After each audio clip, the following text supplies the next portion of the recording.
అందరికీ తెలిసినటువంటి విషయమే.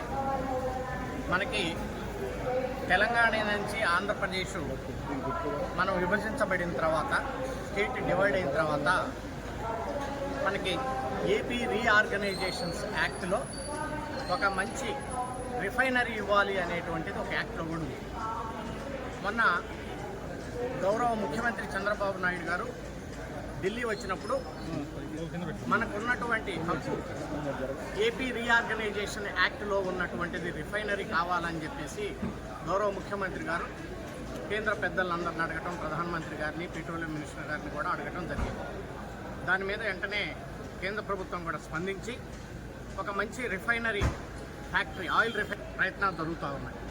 సో తప్పకుండా అది మన రాష్ట్రానికి వచ్చిందని చెప్పి మనం ఆశిస్తూ ఉన్నాం.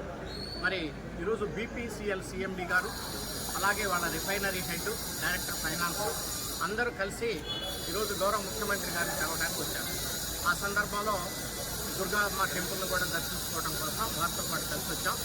భగవంతుడి దయ వల్ల తప్పకుండా ముఖ్యమంత్రి చంద్రబాబు నాయుడు గారి యొక్క కృషి, అలాగే deputy chief minister Pawan Kalyan గారి యొక్క 60,000 కోట్ల రూపాయల ఇన్వెస్ట్మెంట్ ఆంధ్రాకి వస్తే తప్పకుండా డైరెక్ట్గా కానీ ఇండైరెక్ట్గా కానీ ఒక 20 నుంచి 25,000 మందికి ఉద్యోగ అవకాశాలు వస్తుంది. దానికోసం అందరం కూడా ఎంపీలు అందరం కలిసి కూడా ప్రయత్నాలు చేస్తాం. మరి ముఖ్యమంత్రి గారి యొక్క సజెషన్స్ ప్రకారంగా, అలాగే పవన్ కళ్యాణ్ గారి యొక్క సజెషన్స్ ప్రకారంగా. ఓకే.